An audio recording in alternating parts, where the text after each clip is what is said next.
Next on Corpus Christi, a fictional tale, we take a walk on the West Side, where we capture the story of Mike and how he started his family empire. We see that just as much as life changes, it also stays the same. Stay tuned. ORIVON presents Corpus Christi, a fictional tale. Chapter 3. The Ghost of the West Side. In the Molina neighborhood, the air always smells like a mix of burning sage from the churches and the heavy scent of motor oil. It's a place of deep roots and longer shadows.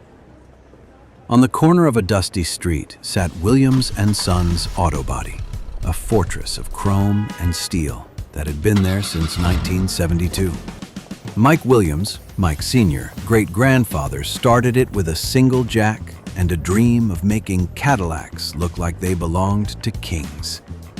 By the 90s, Mike Jr., father, had turned it into a sanctuary for lowriders and slabs, cars that didn't just drive, they danced. But while his father was busy painting candy apple red onto fenders, Mike III, was busy studying a different kind of business. Mike didn't want to just fix cars. He wanted to run the city. By the time he was at Westside Middle School, he didn't just have friends. He had a family. There was Lil Ralph, the youngest, a kid who could disappear into a crowd and reappear with exactly what you needed. There was Jazzy, the sister Mike's mother had literally rescued from eating out of the trash at HEB and brought home to be their own. And then there was Dante. Dante was Mike's shadow. Born just days apart, they were two sides of the same coin. Dante was the anchor, the level head who could see the cops coming before they even turned the sirens on. Mike was the fire, reckless, wild, and obsessed with the gangster epics he watched on repeat. By 20, Mike had built a mini empire out of the back of that shop. Between the mayo and mustard Vogue tires and the custom Daytons, Mike was moving weed, codeine syrup, and whatever else the West Side was thirsty for. He wasn't ruthless like Hector. He was reckless. He'd give a bag for free to a neighbor in need, then turn around and outrun the laws just for the adrenaline. He was a titan of the streets, and he thought the hustle would never end. Then came the sit-down. The shop was quiet, the only sound the rhythmic drip, drip of a leaky faucet. Mike's father sat in a rusted lawn chair, his hands, scarred by 50 years of labor, trembling slightly. "Mike," his father said, his voice sounding like dry parchment. "My heart's tired, son. The doctor says the clock is ticking faster than I can wind it.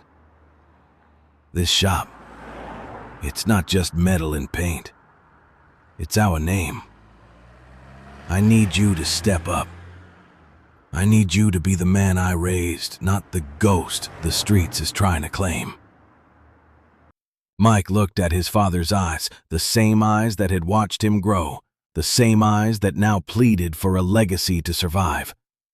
The weight of 3 generations hit Mike harder than any rival crew ever could. "I got you, Pops," Mike whispered, the words feeling like a heavy chain around his neck. "I'm done. The streets can have the scraps. I'ma stay in the shop." They stood up to hug, a silent pact between a dying king and a reluctant heir.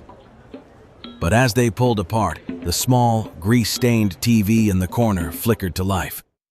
The news anchor's voice cut through the sentimental silence like a cold wind. "Tragedy on the north side this morning. A woman has been found dead on the corner of Leopard and Nueces. Initial reports suggest she was a local sex worker, but the brutality of the crime has shocked the community." Mike froze. His eyes locked on the screen, on the flickering neon of the car wash he knew all too well. Beside him, his father shook his head. "Same old story in this city, Mike. Glad you're getting out while you can."